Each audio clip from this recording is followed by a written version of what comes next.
Indian geography कर रहे थे हम। आज का जो टॉपिक है वो मृदा वर्गीकरण, सातवां सन्निकटन यानी सॉइल क्लासिफिकेशन, सेवेंथ अप्रोक्सीमेशन। जो हेडिंग है आज का क्या है? सॉइल क्लासिफिकेशन यानी मृदा वर्गीकरण। लिख दीजिए वहां पर 16 नंबर, 16 नंबर का क्वेश्चन बन सकता है उत्तराखंड पीसीएस में। एक बार सिलेबस को भी मैच कर लेना। दरअसल क्या होता है कि जब मैं पीसीएस बोल रहा होता हूं तो मैं उत्तर प्रदेश, आपका राजस्थान, उत्तराखंड, मेनली उत्तराखंड को ध्यान में रखते हुए करता हूं। बट एक बार सिलेबस से भी मैच करना कि क्या क्या पूछा हुआ उसने, है ना। अगर कृषि पूछा हुआ तो भारतीय कृषि की समस्याएं पूछा हुआ होगा, मृदा में क्या क्या पूछा हुआ, तो जो पूछा हुआ है वही तैयार करना। ठीक है। तो मैंने कई पीसीएस में, मेंस में मतलब जो क्वेश्चन देखे, मैं उस हिसाब से बोलता हूँ कि भाई ये पीसीएस का बड़ा क्वेश्चन है, उस हिसाब से तैयार करना होता है। ठीक है, फ्लो चार्ट बनाकर। ठीक है, तो इसको स्टार्ट करते हैं। मृदा के अध्ययन तथा अंतर्राष्ट्रीय स्तर पर इसे तुलनात्मक बनाने के प्रयासों के अंतर्गत ICAR, Indian council for agricultural research ने भारतीय मृदाओं को उनकी प्रकृति और गुणों के आधार पर वर्गीकृत किया है। प्रकृति और गुणों के आधार पर वर्गीकृत किया है, किसने किया है? इकार ने, Indian council for agricultural research. यह वर्गीकरण संयुक्त राज्य अमेरिका के कृषि विभाग USDA, department of agriculture, United State department of agriculture, मृदा वर्गीकरण पद्धति पर आधारित है। ठीक है, आगे। गण, ऑर्डर, संवर्ग मुख्य रूप से मृदा आकारकी यानी मॉर्फोलॉजी, आकारकी मतलब मॉर्फोलॉजी पर आधारित है, लेकिन मृदा उत्पत्ति एक प्रमुख कारक होता है। ये गण संख्या में 11 है, गण संख्या में 11 है। ऊपर दिखाइए, ये इकार ने, यूएसडीए यानी Indian council for agriculture research ने, United State department of agriculture, मृदा वर्गीकरण के अनुसार भारत की मिट्टियों को निम्नलिखित क्रम में वर्गीकृत किया है। सबसे पहले ये याद करना है आपने। ऊपर दिखाइए भाई। सबसे पहले इंसेप्टिसॉल, एंटीसॉल, एल्फिसॉल, वर्टिसॉल, एरिडिसॉल, अल्टीसॉल, मॉलिसॉल और अन्य। ठीक है, अब यहां से क्वेश्चन बन सकता है। ऊपर इंसेप्टिसॉल से क्वेश्चन बनेगा कि सर्वाधिक प्रतिशत भूभाग पर भारत के जो मिट्टी है वो कौन सी है? इंसेप्टिसॉल है। दूसरे नंबर पे कौन है? एंटीसॉल है। तीसरे नंबर पे कौन है? एल्फिसॉल है। चौथे नंबर पे कौन है? वर्टिसॉल है। तो इन चार को आपने क्रम याद रखना, इसका सीक्वेंस याद रखना। यही है, क्रम में दिखा रखा उसने, हाँ क्रम में लगा रखा। अन्य को थोड़ा सा ज्यादा दिखा रखा उसने, लेकिन ये चार जो है, इंसेप्टिसॉल, एंटीसॉल, एल्फिसॉल और वर्टिसॉल। इतना क्लियर हो गया। फिर जब किस्मत थोड़ा सा क्या होती है, तो हो सकता है वो इधर इधर इधर और मॉलिसॉल क्या करे, पहला तीसरा और आगे पीछे करके दे और बोले कि सही सीक्वेंस में क्या करो इसको। भारत के भूभाग में जिस प्रकार से मिट्टियां पाई जाती हैं, जितने हजार हेक्टेयर क्षेत्र में या जितने लाख हेक्टेयर क्षेत्र में ये मिट्टियां जो पाई जाती हैं, तो उसके हिसाब से आप इनका सही सीक्वेंस लगाइए। तो सही सीक्वेंस आपने यहीं से लगाना है। ठीक है, चलिए जी आगे।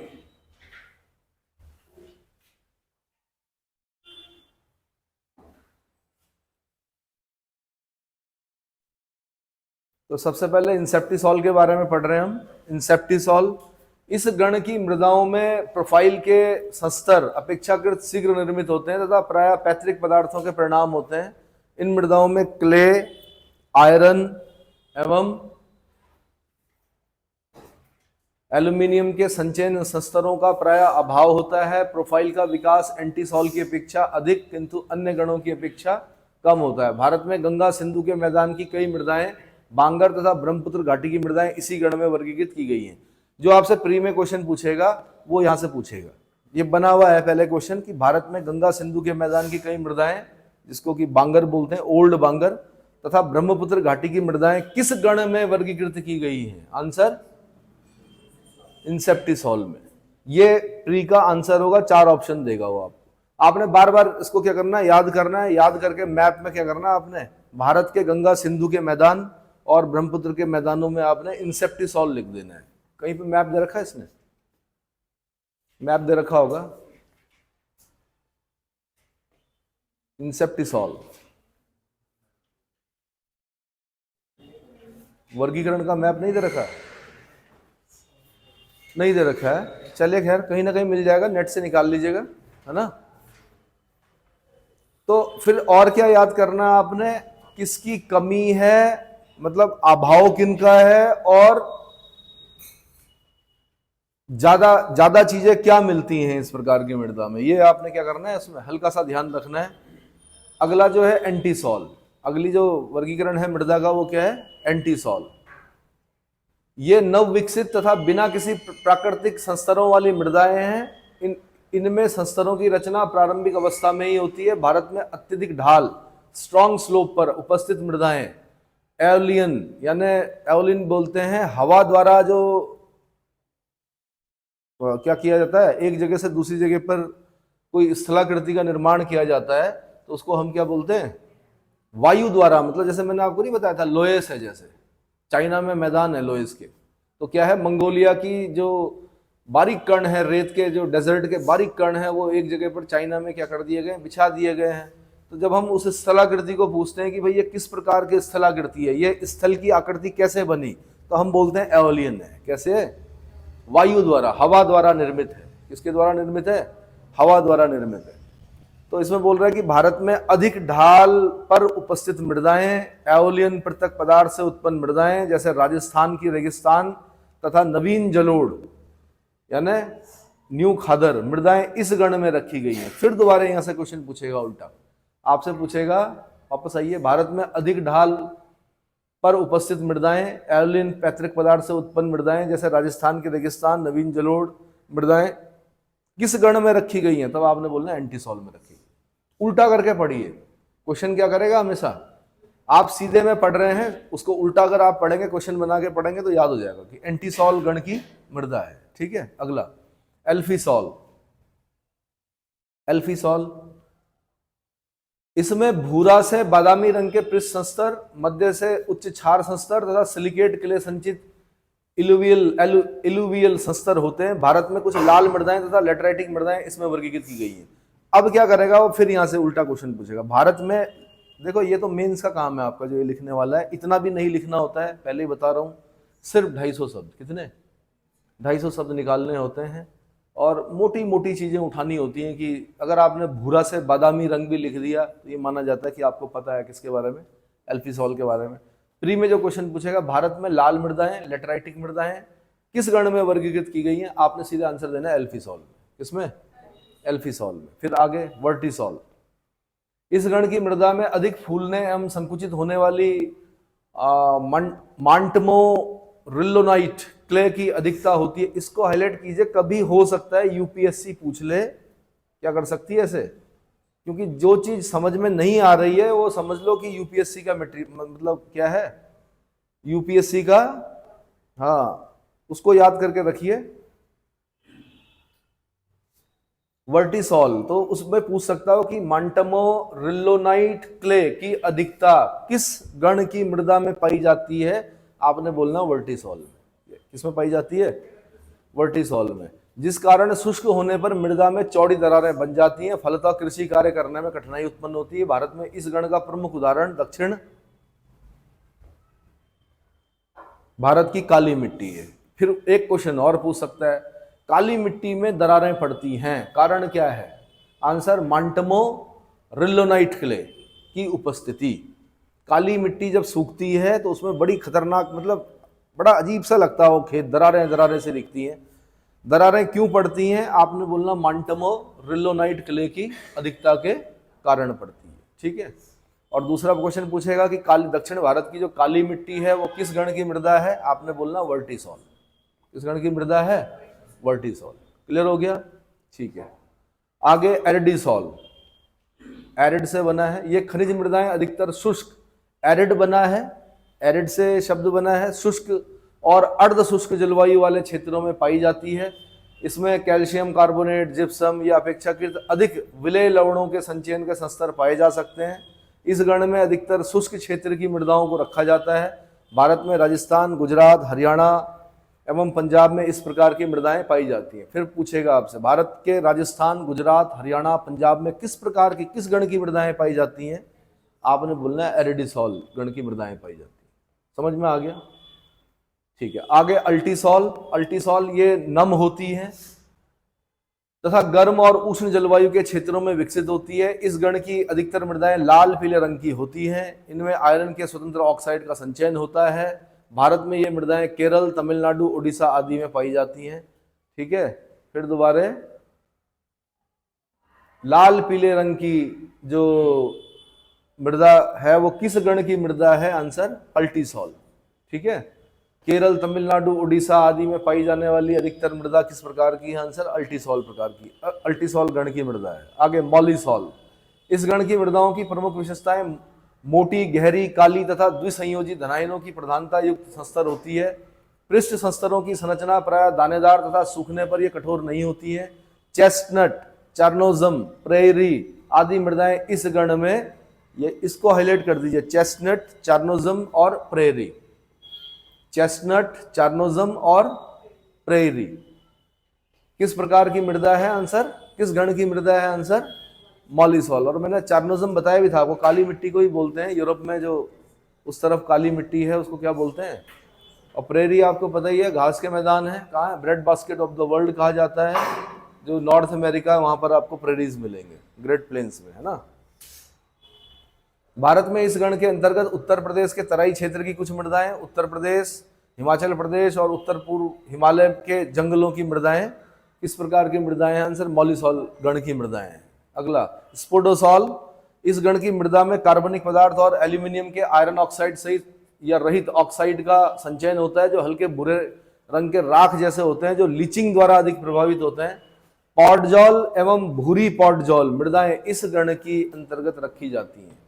पॉडजॉल और भूरी पॉडजॉल मृदा किस गण में रखी जाती है? फिर क्वेश्चन बनेगा आंसर स्पोडोसॉल।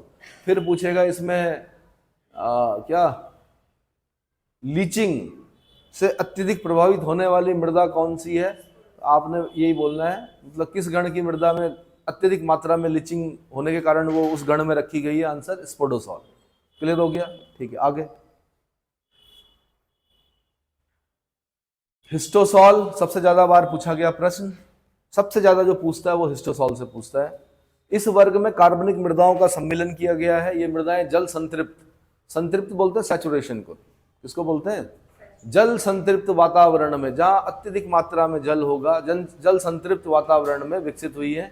इनमें न्यूनतम कार्बनिक पदार्थ 20 से 30% पाया जाता है। भारत में पीट तथा दलदली मृदाएं इस गण में आती हैं।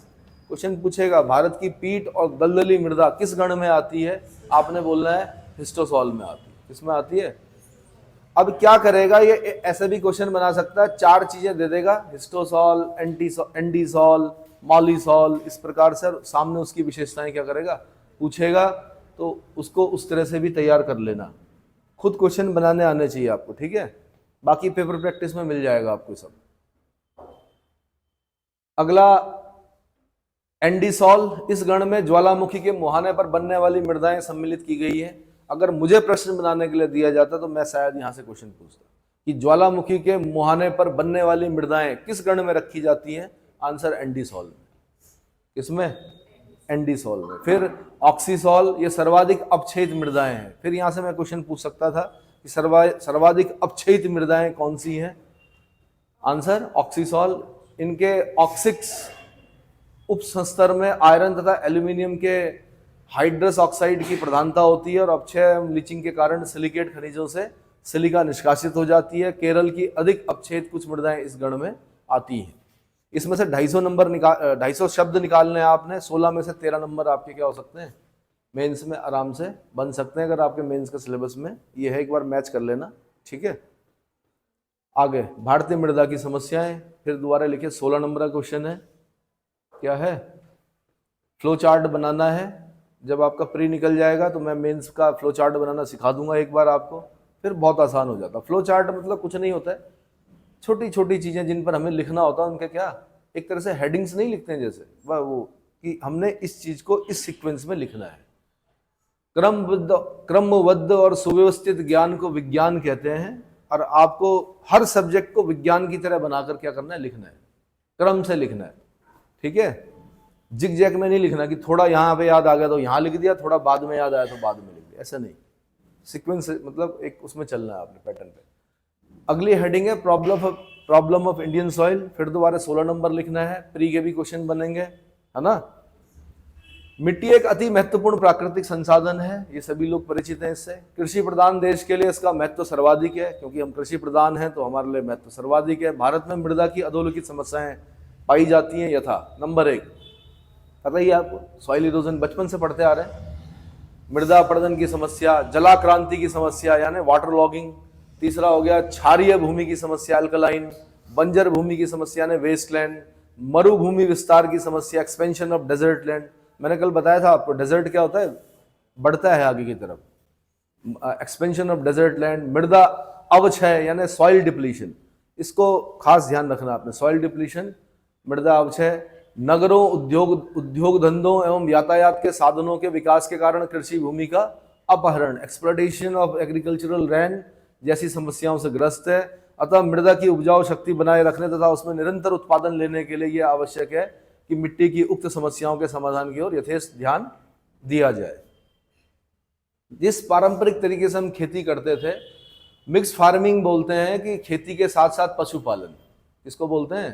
तो हम लोग क्या करते थे, हम पशु पालते थे, पशुओं का गोबर होता था, भैंस पालते थे, गाय पालते थे। हमारी गाय भी, जो हमारी गाय थी वो दूसरे किस्म की थी, मतलब कोई उसके जीन के साथ छेड़छाड़ नहीं किया गया था। हमने ऐसा नहीं किया कि ज़्यादा दूध का उत्पादन प्राप्त करने के लिए सुअर का जीन डाल दिया उसमें, या हमने किसी ऐसे जानवर का जीन, मतलब कोई छेड़छाड़ नहीं थी। जो पारंपरिक, जो प्राकृतिक जो चल रहा था उस प्रकार की गाय थी, दूध कम देती थी, गोबर मतलब ऐसे चारा नहीं खाती थी, घास खाती थी, चुगती थी खुद मुंह से, उसको छोड़ा जाता था। बकरियां पालते थे, भेड़ पालते थे, है ना, उनका गोबर होता था, उसको उठाकर पत्तों के साथ मिलाकर हम खेतों में डालते थे। जो वेस्टर्न कंट्रीज है उन्होंने हमें क्या कहा, हमें कहा तुम जंगली हो, क्या है, तुम क्या हो, जंगली हो, पिछड़े हो, ये हो, वो हो, पता नहीं क्या क्या आरोप लगाया। हमने भी कहा ठीक है। फिर आई आपकी हरित क्रांति, ग्रीन रिवोल्यूशन आया, फिर हम लाए मैक्सिको से बीज लेके आए, हाई यील्ड बीज लेके आए, मतलब जेनेटिकली मॉडिफाइड जिसे बोल सकते हैं, है ना। फिर हमने जेनेटिकली मॉडिफाइड का क्या किया, मतलब सीड्स का प्रयोग किया, उत्पादन शुरू किया। उत्पादन तो ज़्यादा हो गया, पर बहुत सारी चीज़ों की समस्याएं क्या हो गई, उत्पन्न हो गई, स्वास्थ्य संबंधी समस्याएं, अन्य समस्याएं, ठीक है। हमने क्या कर दिया, पेस्टिसाइड छिड़क छिड़क कर हमने पूरे पारिस्थितिकी तंत्र को क्या कर दिया, बर्बाद कर दिया, जो उन्होंने सिखाया हमें। अब क्या हुआ, अब उनकी समझ में तो आ गया, अब वो चले गए कहाँ, ऑर्गेनिक फार्मिंग की तरफ, कहाँ, और हमें छोड़ दिया यहाँ किस पर, मतलब केमिकल फर्टिलाइजर्स पर। मतलब बिना फर्टिलाइजर के, किसान बोल रहा है कि बिना फर्टिलाइजर के पौधा ऊपर ही नहीं आ रहा। अगर आप बो भी रहे हो तो जब तक फर्टिलाइजर नहीं डाल रहे हो ऊपर ही नहीं आ रहा। और वो अब हम बोल रहे हैं कि सिक्किम पहला राज्य, अब भारत के अंदर अब ऐसा करना पड़ रहा है कि सिक्किम पहला राज्य है जो पूर्णतः ऑर्गेनिक खेती क्या करता है ना। जितने भी बड़े समृद्ध लोग हैं जिनके पास धन है वो क्या कर रहे हैं, ऑर्गेनिक फूड खा रहे हैं। और जो एक आम आदमी हो कैसा फूड खा रहा है? ऐसा फूड खा रहा है, ऐसे ग्रेन खा रहा है जिस पर पेस्टिसाइड और पता नहीं क्या क्या, किस किस केमिकल और किस किस फर्टिलाइजर का क्या किया गया, यूज किया गया। तो पहले सही था भाई, मेरे ख्याल से उत्पादन कम था, खाना कम था, लेकिन अच्छा था, पौष्टिक था। अभी खाना ज्यादा है लेकिन क्या है, पौष्टिकता जो है उसकी, या जो भी चीजें, जो बीमारियां आप देख रहे हैं, नित्य नई असाध्य रोग जो हो रहे हैं, उसका कारण भी क्या मान सकते हैं हम, जो हमने प्रकृति के साथ क्या किया। अब आज फिर सीड बैंक योजना चल रही है, अब आज वो पुराने बीजों को ढूंढ रहे हैं। उत्तराखंड में भी एनजीओ हैं, वो भी काम कर रही हैं। वो बता रही हैं कि भाई पहले एक धान होता था और वो रंग जो होता था उसका काला काला सा होता था, उसके पत्तों हरा तो होता था लेकिन साथ में ब्लैक स्पॉट होते थे। उस धान के अंदर से अगर आप निकल गए तो आपके पूरे शरीर पर खुशबू आती थी, इतना खुशबू, मतलब जब हम चलते थे उस धान के खेत के बगल से तो क्या होता था, खुशबू आती थी। वो बीज ही खत्म हो गए, क्योंकि सब ने फिर कौन से बीज, नए वाले जो हाई जेनेटिकली मॉडिफाइड सीड्स है, उनको क्या करना शुरू कर दिया। ठीक है, मक्की में वो टेस्ट ही नहीं है, भुट्टा जिसे बोलते हैं आप, समझ में आ रहा है। अरे भाई यूएसए में कॉर्न बेल्ट है, वो भी मक्का उगाते हैं, उन्होंने तो सुअरों को खिलाना है। वहां तो पॉर्क इंडस्ट्री जो है उसको क्या करते हैं, वो सुअरों को खिलाते हैं मक्का, ताकि सुअर क्या हो, मोटे ताजे हो, पॉर्क खाते हैं, है ना। शिकागो में मीट पैकिंग सेंटर है, डब्बा बंद मांस खाते हैं वो लोग। हम तो खुद ही खाते थे ना, हमने क्यों वो जेनेटिकली मॉडिफाइड सीड्स का प्रयोग किया? गलत हो गया। तो चलो खैर, यहाँ पे आ जाओ। एक्सप्लॉयटेशन ऑफ एग्रीकल्चरल लैंड जैसी समस्याओं से ग्रस्त है, तो मृदा की उपजाऊ, ये बता दिया मैंने। मृदा अपरदन, सबसे पहले सॉइल इरोजन, बचपन से पढ़ते आ रहे हैं, शॉर्ट नोट्स में क्वेश्चन बन सकता है सॉइल इरोजन से। मृदा क्षरण एक भौतिक क्रिया है। सबसे पहले क्या बोलना है आपने? भौतिक क्रिया है। भौतिक बोलते हैं फिजिकल। कैसी दिखती है आपको? क्या दिखती है? जो दिखाई दे रही है भौतिक क्रिया है, जिसके द्वारा मृदा पदार्थ एक स्थान से दूसरे स्थान पर पहुंचता है। मृदा पदार्थ जल अथवा वायु के माध्यम से स्थानांतरित होती है। जून 2011 में देश में मरुस्थलीकरण के संदर्भ में चौथी राष्ट्रीय रिपोर्ट के अनुसार देश के कुल भू क्षेत्र का 32% भाग अर्थात 105.48 मिलियन हेक्टेयर भूभाग भूक्षरण से प्रभावित है। इतना कितना? 32%। कितना? 32% भाग क्या है? भूक्षरण से प्रभावित है। राजस्थान, जम्मू कश्मीर, गुजरात, महाराष्ट्र जैसे राज्य भूक्षरण की समस्या से सर्वाधिक प्रभावित है। राजस्थान, जम्मू कश्मीर, गुजरात, महाराष्ट्र, ये 4 राज्य याद रखने हैं आपने। मृदा अपरदन 2 प्रकार का होता है। मृदा अपरदन 2 प्रकार का होता है। एक है जलीय क्षरण यानी वाटर इरोजन। वर्षा का जल भूमि पर प्रहार करता है तो मृदा के कण ढीले होकर अपने स्थान से छिटककर जल के प्रवाह के साथ बह जाते हैं। ये पढ़ने की आवश्यकता नहीं है, पर मैंने कहा नंबर तो लिखे हुए पे मिलेंगे। रोज देख रहे हैं आप, बारिश पड़ रही है, मिट्टी के ऊपर अगर कोई परत नहीं है, कुछ पौधे नहीं है, घास नहीं है, वृक्षारोपण नहीं है, तो क्या होगा? बहने लग जाएगा ना। तो मृदा के कण ढीले होकर अपने स्थान से छिटककर जल के प्रवाह के साथ बह जाते हैं। यह प्रक्रिया मृदा की किस्म, भूमि के ढाल, वनस्पति, वर्षा की प्रचंडता तथा अवधि पर निर्भर करती है। किस पर निर्भर करती है? अवधि पर निर्भर करती है। डेजर्टिफिकेशन एटलस 2016 के अनुसार देश में 29.51 बिलियन हेक्टेयर क्षेत्र जल कटाव के कारण बंजर हो रहा है। जल द्वारा मृदा क्षरण के प्रकार। जल द्वारा 9 प्रकार की मृदा क्षरण होता है। एक होता है अपस्फुरण, स्प्लैश इरोजन। दूसरा होता है परत क्षरण, शीट इरोजन। तीसरा होता है क्षुद्र सरिता क्षरण यानी रिल इरोजन। अवनलिका क्षरण यानी गली इरोजन। भूस्खलन क्षरण यानी स्लिप इरोजन। सरिता तट क्षरण यानी स्ट्रीम बैंक इरोजन। पीटिका क्षरण यानी पेडेस्टल इरोजन। हिमानी क्षरण यानी ग्लेशियल इरोजन। और सागरीय क्षरण मतलब मरीन और बीच इरोजन। इतने प्रकार के इरोजन होते हैं। कितने प्रकार के? ठीक है। आगे, जल द्वारा अपरदन के उक्त प्रकारों में कृषि के दृष्टिकोण से परत एवं अवनलिका क्षरण बहुत ही विनाशकारी है। हमने 9 प्रकार के क्षरण पढ़े। इसमें अगर हम किसान हैं और अगर हम कृषि वाले देश हैं, कृषि प्रधान देश हैं, और अगर हम देखें इन सारे क्षरणों में सबसे खराब हमारे लिए क्या है? परत क्षरण और अवनलिका क्षरण। गली इरोजन और परत के लिए क्या बोला था उसने? ऊपर आओ। शीट इरोजन यानी ऊपर की परत अगर बह गई मिट्टी की तो क्या हो गया? हमारे एग्रीकल्चर के लिए, हमारी कृषि के लिए क्या हो गया? अच्छा नहीं हुआ। और अवनलिका यानी गली इरोजन अगर हो गया तो वो भी हमारी कृषि के लिए अच्छा नहीं है। तो अगर मैं प्री में क्वेश्चन बनाता तो यहां से बनाता कि कृषि के लिए, कृषि के दृष्टिकोण से अगर देखा जाए तो कौन से 2 अपरदन सबसे विनाशकारी होते हैं? तो पहला आंसर होता है मेरा परत क्षरण और दूसरा अवनलिका क्षरण यानी शीट इरोजन और गली इरोजन। ठीक है। आगे, परत अपरदन। यह जलीय अपरदन का एक प्रकार है। इस प्रकार के अपरदन में मृदा की ऊपरी सतह पतली परतों के रूप में बहकर नष्ट हो जाती है। यह मृदा क्षरण अधिकतर मृदा उर्वरता का ह्रास करता है। कारण स्वरूप इस अपरदन को किसान की मौत की संज्ञा दी जाती है। क्या दी जाती है? किसान की मौत किसे कहा जाता है? आंसर परत क्षरण यानी शीट इरोजन को कहा जाता है। अधिक गहन वर्षा में जब खेत का पानी अधिक गंदापन लिए होता है तो इस प्रकार का कटाव आगे अधिक होता है। उर्वरता हानि की दृष्टि से यह ज्यादा हानिकारक अपरदन है। और दूसरा मैंने बताया अवनलिका अपरदन तो गली इरोजन।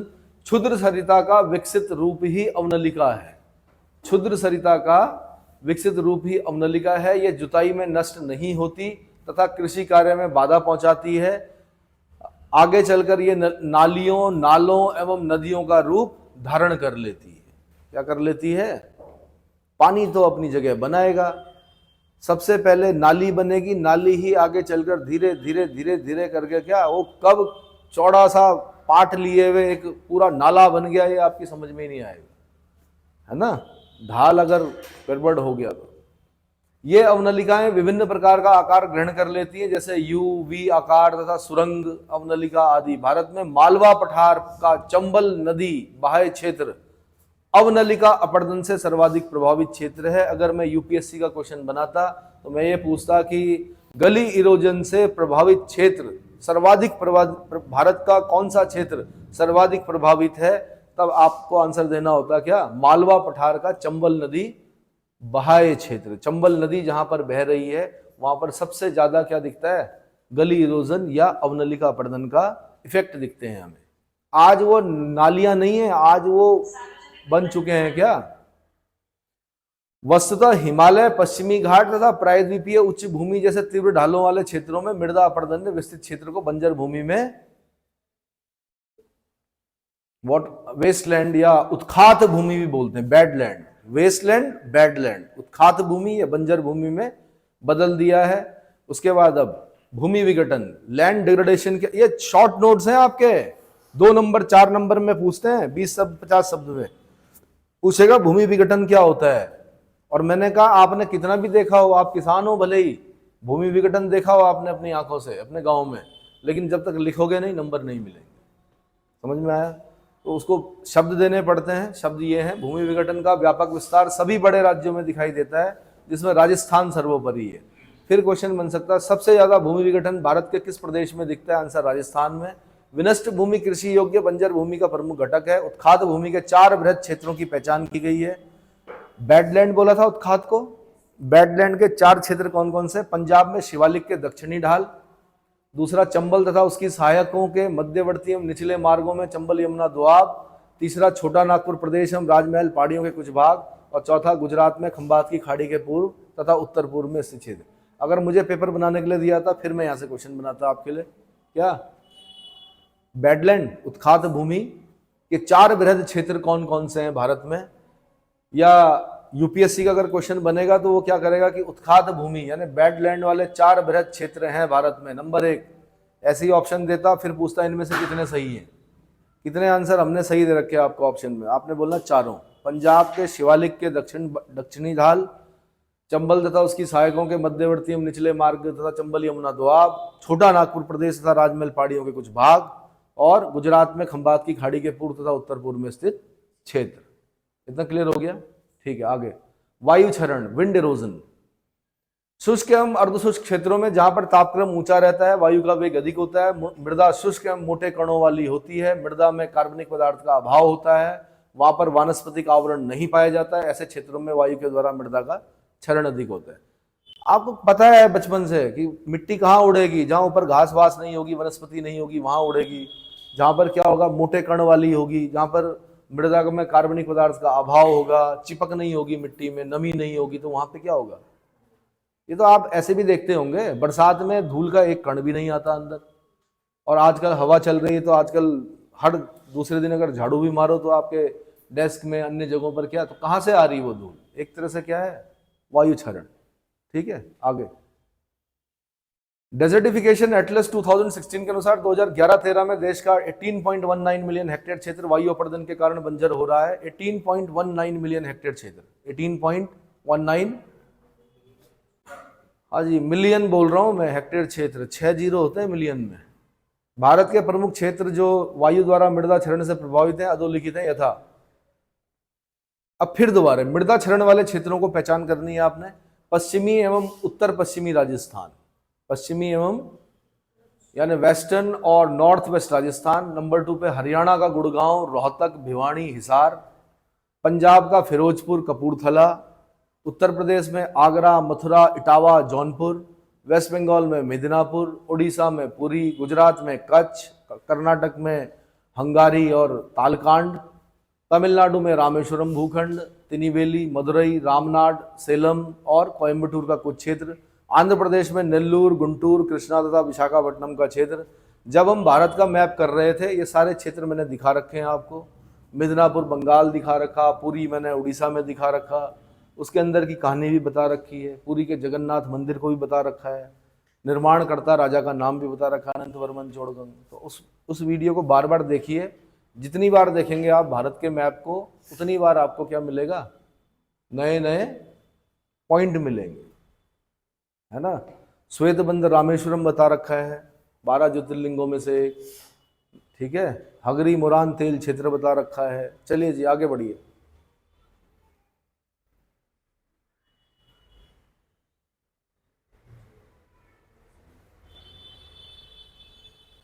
ये भारत का मैप दिखा रखा, थोड़ा और छोटा करो, ठीक है। ये दिखा रखा है, इसमें मिट्टी कटाव दिखा रखा, कहाँ कहाँ पर ज्यादा हो गया है। तो अत्यधिक जो हुआ है, अत्यधिक वाले ये लाइन दिख रही है, यहाँ पर अत्यधिक क्या हुआ है, मिट्टी कटाव हुआ है, यहाँ मिट्टी कटाव हुआ है, इधर मिट्टी कटाव हुआ है।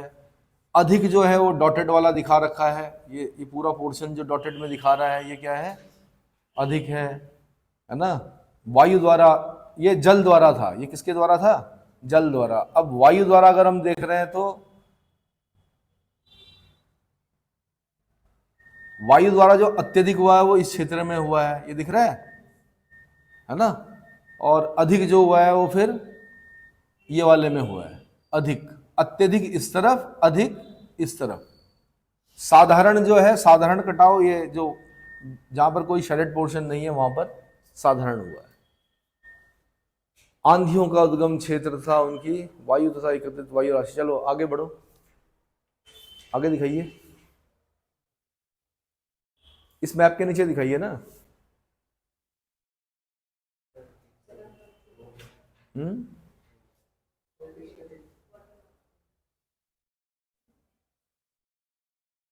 ये पूरा हो गया?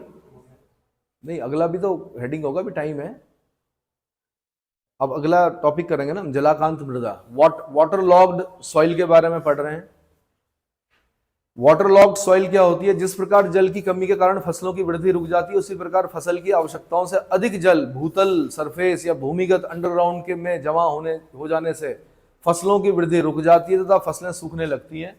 इस स्थिति में या तो फालतू पानी भूमि पर एकत्रित हो जाता है और भूमि दलदली हो जाती है, अथवा पृष्ठीय भाग पर जल धारण क्षमता के आसपास सदैव नमी बनी रहती है। इस प्रकार की मृदा को जलाक्रांत मृदा कहते हैं। शॉर्ट नोट पूछेगा, जलाक्रांत मृदा से आप क्या समझते हैं?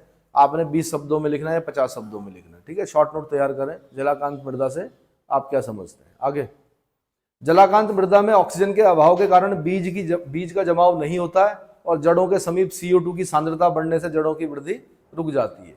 क्यों दिक्कत होती है जलाक्रांत मृदा से? ये यूपीएससी सोचती है सर कि जलाक्रांत मृदा जो वाटर लॉक्ड हो रखी है मिट्टी, वहां पर फसल क्यों नहीं हो रही है? तब आपने बोलना है कि ऑक्सीजन के अभाव में बीज जम नहीं पाता है और जड़ों के समीप CO2 की सांद्रता यानी कंसंट्रेशन बढ़ने से जड़ों की वृद्धि क्या होती है, रुक जाती है। इतना समझ में आ गया? इसीलिए बोलते हैं इतना भी पानी नहीं लगाना भाई। क्या हमारे किसानों को दरअसल पता ही नहीं था कि कितना पानी लगाना है। नहर छोड़ रखी है, इतना थोड़ा चाहिए होता है पौधे को, उससे भी दिक्कत पैदा हो जाती कई बार। आगे बढ़ो। 5 बंजर भूमि वाले जो शीर्ष राज्य, जम्मू कश्मीर बंजर, जम्मू कश्मीर नंबर 1 पे, राजस्थान, मध्य प्रदेश, महाराष्ट्र, आंध्र प्रदेश। इन 5 का सीक्वेंस याद रखना है आपने, क्रम से लिखे हुए हैं उसने, ठीक है। न्यूनतम 5 बंजर भूमि वाले राज्य कौन से हैं? पंजाब, गोवा, त्रिपुरा, वेस्ट बंगाल, हरियाणा। यहाँ पर न्यूनतम वाले हैं। ये भी सीक्वेंस में ही लिखा हुआ उसने ना। हरियाणा को, हाँ, पंजाब में सबसे कम है, फिर गोवा, फिर बढ़ते हुए क्रम में लिखा हुआ उसने, इसी क्रम में याद करना है। आगे, मृदा सॉइल डिप्लीशन कितना हो गया?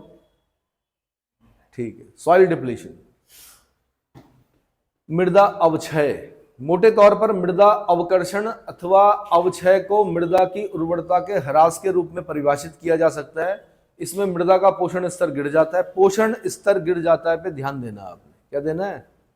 पोषण स्तर गिर जाता है तथा अपरदन और दुरुपयोग के कारण मृदा की गहराई कम हो जाती है। भारत में मृदा संसाधनों के क्षय का मुख्य कारक मृदा अवकर्षण है।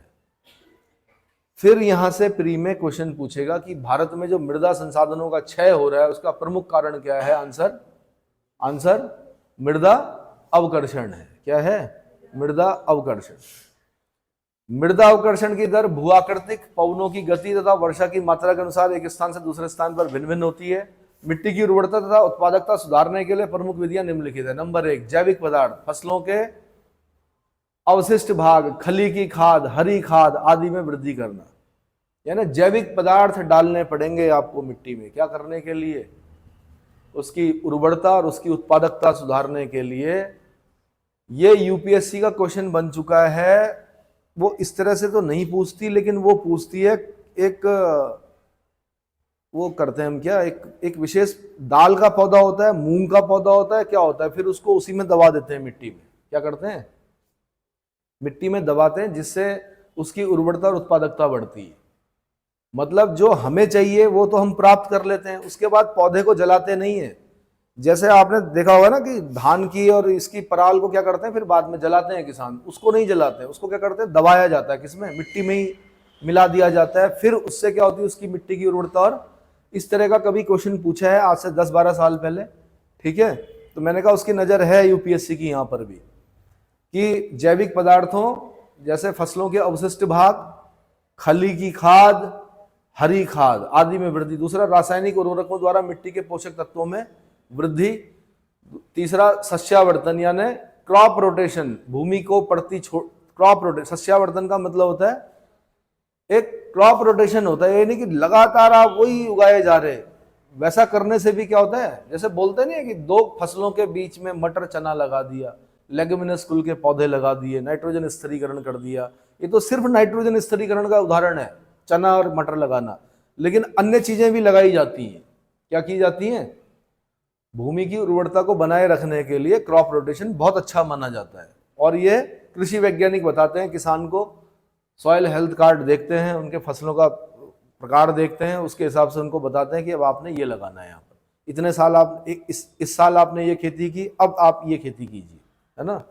भूमि को पड़ती छोड़ना तथा मिश्रित कृषि, मिक्स्ड फार्मिंग। मिक्स फार्मिंग बहुत अच्छी मानी जाती है। कभी भी देखना जहां पर गाय गौशाला होगी ना, जहां पे गौशाला होगी उसके आसपास, क्योंकि गौमूत्र, उसका गोबर, थोड़ा बहुत पार्ट उसको अगर आप नला रहे हो, जो भी हो, पानी मिट्टी में अगर बह रहा है, वहां पे कुछ बीज डाल के देखना और उसके बाद उत्पादन देखना आप उस जगह का। क्या हो जाएगा? अत्यधिक उत्पादन देखा जाता है ऐसी जगहों पर। क्या देखा जाता है? तो मिक्स फार्मिंग अच्छा माना जाता है। आगे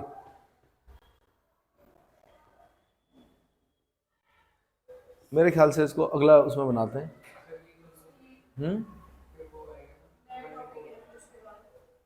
मृदा संरक्षण, सॉइल कंजर्वेशन। लंबा ना हो जाए ना वीडियो। यदि मृदा अपरदन और मृदा क्षय मानव द्वारा किया जाता है तो स्पष्टतः मानव द्वारा इसे रोका भी जा सकता है। संतुलन बनाए रखने की प्रकृति के लिए अपने नियम है। बिना संतुलन बिगाड़े भी प्रकृति मानवों को अपनी अर्थव्यवस्था का विकास करने के पर्याप्त अवसर प्रदान करती है। मृदा संरक्षण एक विधि है, सॉइल कंजर्वेशन एक विधि है जिसमें मिट्टी की उर्वरता बनाए रखी जाती है, मिट्टी के अपरदन और क्षय को रोका जाता है और मिट्टी की निम्नलिखित दशाओं को सुधारा जाता है। जैसे आप हो, अभी ब्लड टेस्ट करा लो, विटामिन B12 डेफिशिएंसी मिलेगी, विटामिन D की डेफिशिएंसी मिलेगी, बहुत सारी डेफिशिएंसी मिलेगी। आपसे मैं आप बोलोगे हम तो सब कुछ खा रहे हैं, लेकिन हम उस हिसाब से, मतलब कैलोरी में हो सकता है कि खूब कैलोरी ले रहे हो आप, लेकिन क्या अन्य चीजें प्राप्त हो रही हैं? तो कई बार नहीं होती हैं। तो फिर डॉक्टर्स क्या करते हैं? आपको देते हैं ना, विटामिन, मल्टीविटामिन देंगे, विटामिन D के सैसे देंगे और अन्य चीजें देंगे। ऐसे मिट्टी का भी है, मिट्टी भी बीमार होती है ना। तो मिट्टी को उर्वरता को बनाए रखी जाती है, मिट्टी के अपरदन और क्षय को रोका जाता है और मिट्टी की निम्नलिखित दशाओं को सुधारा जाता है। तो मृदा संरक्षण, अगर आपसे क्वेश्चन पूछा कि मृदा संरक्षण में क्या किया जाता है, तो आप 1 2 3 करके लिखिए। मिट्टी की उर्वरता बनाए रखी जाती है, 1 कर दो। 2, मिट्टी के अपरदन और क्षय को रोका जाता है, 2 कर दिया। तीसरा, मिट्टी की निम्नलिखित दशाओं को सुधारा जाता है। 3 पॉइंट बना के, जब आप मेंस में पॉइंट बना के लिखते हो ना, उसमें बहुत अच्छे नंबर मिलते हैं। लंबाई में जब लिखते हो तो उसमें क्या होता है, एग्जामिनर को चेक करने में दिक्कत होती है। तो पॉइंट बनाकर लिखिए हमेशा। क्या कीजिए? कि मृदा संरक्षण एक विधि है जिससे, अब पहला नंबर लिखिए, जिसमें मिट्टी की उर्वरता बनाए रखी जाती है। नंबर 2, मिट्टी के अपरदन और क्षय को रोका जाता है। नंबर 3, मिट्टी की निम्नलिखित दशाओं को सुधारा जाता है। 2 नंबर का क्वेश्चन है, खरे 2 नंबर मिलेंगे, एक भी नंबर नहीं कटेगा। समझ में आ गया? ठीक है, आगे। मृदा अपरदन मूल रूप से दोषपूर्ण पद्धतियों द्वारा बढ़ता है। किसी भी तर्कसंगत समाधान के अंतर्गत पहला काम ढालों की कृषि योग्य खुली भूमि। आगे।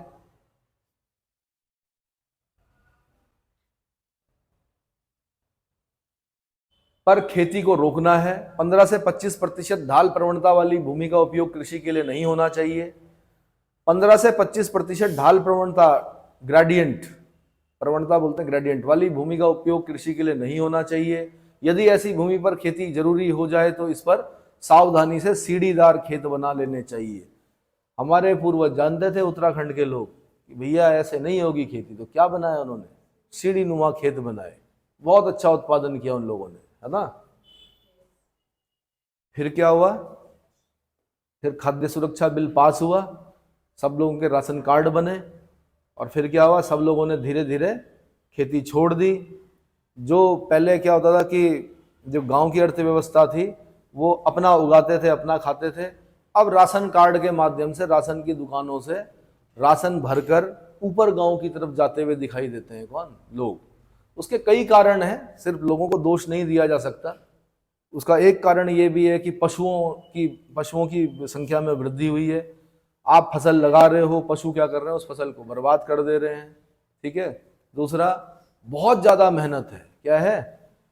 मेहनत है, पलायन है। पहले तो सभी लोग खेती करते थे, तो अब क्या हो गया कि कुछ ही परिवार रह गए, तो वो उनको भी क्या नहीं होता है, अब नहीं लगता है मन किसमें? खेती में। सभी लोग स्वास्थ्य, शिक्षा और अच्छे जीवन स्तर को ढूंढने के लिए मैदानी भागों की तरफ क्या कर चुके हैं?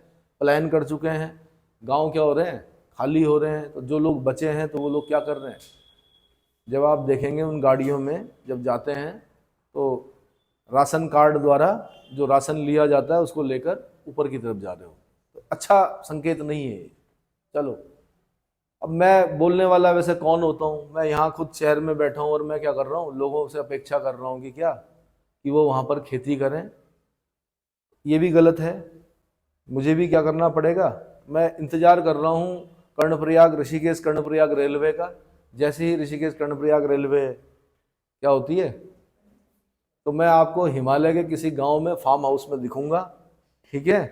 तो फिलहाल जब तक मैं पढ़ा रहा हूँ 3-4 साल, आप पढ़िए। जल्दी ही जैसे ही कर्णप्रयाग रेलवे स्टार्ट हुआ, तो समझ लीजिए क्या, हाँ। यदि ऐसे, फिर दूसरी चीज, कुछ लोग बोल रहे हैं कि आपकी स्पीड बहुत तेज है पढ़ने की। तो भारतीयों की आदत है कि दूसरे पर क्या करना है? दोषारोपण करना कि बहुत तेज पढ़ाते हो। गया मैं तेज नहीं हूं, आप धीरे हो। क्या हूं? मैं अपनी स्पीड से चल रहा हूं। मुझे पता है कितना कोर्स है, आप लोगों को नहीं पता। ठीक है। अब आप लोग चाह रहे हैं हर एक चीज को क्या, हर एक परमाणु बम को फोड़ के दिखाया जाए और क्या किया जाए, यहीं पर सब चीजें दिखाई जाए, तो संभव नहीं है। दूसरा, कुछ लोगों को इसलिए दिक्कत हो रही है, ये रंगहीन, गंधहीन, स्वादहीन किताबें होती हैं, लेकिन बड़े बड़े लोगों के जो कैरियर बने हैं वो इन्हीं किताबों से बने हैं। इनमें चित्र नहीं होते। अभी तक 12वीं तक जो आपने किताबें पढ़ी हैं उसमें बड़े सुंदर सुंदर क्या होते हैं? अरे चित्र देखे होंगे आपने, बड़ा रंगीन सा वो पेजेस होते होंगे, बड़ी महंगी महंगी किताबें होती थी, है ना। एकदम से जब इसमें आते तो बांध नहीं पाते आप लोग अपने आप को, तो बांधना सीखिए। ऐसा ही पढ़ा जाता है। अब आप बच्चे नहीं रहे, अब इसी प्रकार की पुस्तकें पढ़नी है आपने। किस प्रकार की? चलिए जी, यदि ऐसी भूमि पर खेती करना जरूरी भी हो जाए तो इस पर सावधानी से सीढ़ीदार खेत बना लेने चाहिए। भारत के विभिन्न भागों में अति चराई तथा स्थानांतरित कृषि ने भूमि के प्राकृतिक आवरण को दुष्प्रभावित किया। अति चराई। और दूसरा जो स्थानांतरित कृषि है, ये बड़ा इंपॉर्टेंट है। इसको क्या बोलते हैं? झूम। हाँ, नॉर्थ ईस्ट की तरफ जाएंगे तो कई राज्य ऐसे हैं जहां पर क्या करते हैं, जनजातियां जो हैं वो जंगल में आग लगाती हैं, खेती करती हैं। कुछ टाइम खेती करने के बाद फिर उस जगह को छोड़ देती हैं, आगे जाती हैं, फिर जंगल जलाती हैं, फिर वहां पर खेती करती हैं। उनका अपना पैटर्न है भाई। प्राकृतिक आवरण को दुष्प्रभावित किया, जिससे विस्तृत क्षेत्र अपरदन की चपेट में आ गए हैं। ग्राम वासियों को इनके दुष्परिणाम से अवगत करवाकर इन्हें अति चराई और स्थानांतरित कृषि नियमित और नियंत्रित करना चाहिए। समोच्च रेखा, कंटूर लाइन, शायद यही है ना। समोच्च रेखा के अनुसार मेड़बंदी, समोच्च रेखीय सीढ़ीदार खेत बनाना, नियमित वानिकी फॉरेस्ट्री, नियंत्रित चराई, आवरण फसलें उगाना, मिश्रित खेती तथा शस्यावर्तन आदि उपचार के कुछ ऐसे तरीके हैं जिनका उपयोग मृदा अपरदन को कम करने के लिए किया जा सकता है। 50 शब्दों में या 20 शब्दों में अगर आपसे पूछा कि मृदा अपरदन को कम करने के लिए क्या किया जा सकता है, मृदा अपरदन को 1, समोच्च रेखा के अनुसार मेड़बंदी। समोच्च रेखा के अनुसार ऐसा नहीं कि आपने एक ढाल पर खेत बनाया और उसका ढाल ऐसे रख दिया, ढाल अंदर की तरफ रखना है। किसकी तरफ? पहाड़ की तरफ, ताकि अगर बारिश भी पड़े तो अंदर की तरफ क्या हो, ऐसे बना रखे हैं पूर्वजों ने खेत। ये नहीं कि टेढ़ा बना दिया खेत, पता चला सारा का सारा बह के नीचे वाले खेत में, नीचे वाले का नीचे वाले खेत में, पता चला पूरे क्या जो फर्टाइल जो फर्टिलिटी के लिए जिम्मेदार जो तत्व हैं वो सारे क्या हो गए, बह गए। ठीक है। दूसरा, समोच्च रेखीय सीढ़ीदार खेत बनाना, नियमित वानिकी, तीसरे नंबर पे नियमित वानिकी, चौथे नंबर पे नियंत्रित चराई, पांचवें नंबर पे आवरण फसलें उगाना। आवरण फसलें उगाना समझ रहे हो? आवरण बनाती हैं जो फसलें, किसके? मिट्टी के ऊपर, ताकि क्या ना हो। अगला, मिश्रित खेती करना, मिक्स फार्मिंग करना, सस्यावर्तन। ये आपने क्या करना, पॉइंट बना के जब आप लिखेंगे, आप ये मान के चलिए 20 शब्दों में आपको 2 में से 2 नंबर मिलेंगे। कितने मिलेंगे? तो अभी से 2 नंबर, 4 नंबर और 125 शब्दों वाले क्वेश्चन, पहले तो 250 वाले भी तैयार कीजिए, पर कम से कम 3 प्रकार के प्रश्न आपके क्या होने चाहिए, लिखने आने चाहिए, याद होने चाहिए। आगे, शुष्क और अर्धशुष्क क्षेत्रों में कृषि योग्य भूमि पर बालू के टीलों के प्रसार को वृक्षों की रक्षक मेखला बनाकर तथा वन्य कृषि करके रोकने का प्रयास करना चाहिए। कृषि के लिए अनुपयुक्त भूमि को चारागाहों में बदल देना चाहिए। केंद्रीय शुष्क भूमि अनुसंधान संस्थान जोधपुर, ये central arid zone research institute करके होगा, एरिड जोन या एरिड लैंड रिसर्च इंस्टीट्यूट कहां पर है? आंसर जोधपुर। ये सिंगल क्वेश्चन बन सकता है कि केंद्रीय शुष्क भूमि अनुसंधान संस्थान कहां पर है? जोधपुर पर है। ने पश्चिमी राजस्थान में बालू के टीलों को स्थिर करने के प्रयोग किए। आगे, भारत सरकार द्वारा स्थापित केंद्रीय मृदा संरक्षण बोर्ड ने देश के विभिन्न भागों में मृदा संरक्षण के लिए अनेक योजनाएं बनाई हैं। ये योजनाएं जलवायु की दशाओं, भूमि संरूपण तथा लोगों के सामाजिक व्यवहार पर आधारित है। ये योजनाएं भी एक दूसरे से तालमेल बनाए बिना ही चलाई गई है। अतः मृदा संरक्षण का सर्वोत्तम उपाय भूमि उपयोग की समन्वित योजना ही हो सकती है। भूमि का उनकी क्षमता के अनुसार ही वर्गीकरण होना चाहिए। भूमि उपयोग के मानचित्र बनाए जाने चाहिए और भूमि का सर्वथा सही उपयोग किया जाना चाहिए। मृदा संरक्षण का निर्णायक दायित्व उन लोगों पर है जो उपयोग करते हैं और उनसे लाभ उठाते हैं। तो योजना बड़ी इंपॉर्टेंट होती है। मैं एक एग्जांपल दे रहा था आपको, श्री गंगानगर में मैंने कहा कभी कुछ नहीं था, लेकिन इंदिरा गांधी कैनाल पहुंची, एक योजना के तहत इंदिरा गांधी कैनाल पहुंची। आज बहुत अच्छा प्रोडक्शन होता है वहां पर। क्या होता है? तो अगर मैं अपने पर्वतीय क्षेत्रों की बात करूं तो हमारे यहाँ भी क्या होती है, भूमि के प्रकार होते हैं, ऊपरी, तलाऊ, कंटील होती है ना। तो हमें उस पर काम करना पड़ेगा। हमें क्या करना पड़ेगा? उस पर काम करना पड़ेगा। खाली कागजों में नहीं और खाली पुरस्कार नहीं लेने हैं हमें उन पर काम करके जो छोटी छोटी पानी की पर्याप्त मात्रा है, उत्तराखंड का पानी और उत्तराखंड की जवानी उत्तराखंड के काम नहीं आती है। क्यों नहीं आती है? बारिश होती है, सारा पानी बहकर नदियों में मतलब बह जाता है। उस पानी का प्रयोग हमें करना पड़ेगा। चाल खाल परियोजनाएं बनानी पड़ेंगी, है ना। और क्या करना पड़ेगा? वाटरशेड मैनेजमेंट को बहुत सतर्कता से क्या करना पड़ेगा? उत्तराखंड के लिए कार्य करना पड़ेगा। माधव सिंह भंडारी गर्भभंजक की तरह हमें पुलों का निर्माण करना पड़ेगा। तब जाके क्या हो सकता है? पलायन रुक सकता है। अगर कोई व्यक्ति शहर में खाली 20,000 रुपए के लिए काम कर रहा है और उसे 50,000 का ही उत्पादन अगर वहां मिल जाए तो फिर क्यों करेगा वो पलायन, है ना। भाई हिमाचल का देखिए ना, अब हिमाचल आपके सामने एग्जाम्पल है। 50 लाख का सेब बेच रहा है, वो क्या सरकारी नौकरी की तरफ झांकेगा? कभी नहीं झांकेगा, क्योंकि उसके पूर्वजों ने लगा के रख दिया है, सेब के पेड़ लगा दिए हैं। बस वो क्या करता है? उस पर देख रेख करता है और बहुत अच्छा क्या करता है? पैसा कमाता है। और क्या है अंतिम उद्देश्य, क्या है। आप कितना भी कहो कि हम समाज सेवा करने के लिए इस क्षेत्र में आए, लेकिन जो सत्य है वो ये है कि आपको क्या है, मतलब धन के साथ सम्मान, पद, प्रतिष्ठा, पर एक धन जो है वो बड़ा इंपॉर्टेंट फैक्टर है। क्या है, तो मैं यही बोलना चाह रहा हूं कि जब मिल जाएगा वहीं ऊपर, तो मेरे ख्याल से पलायन भी नहीं होगा। इतना काफी है।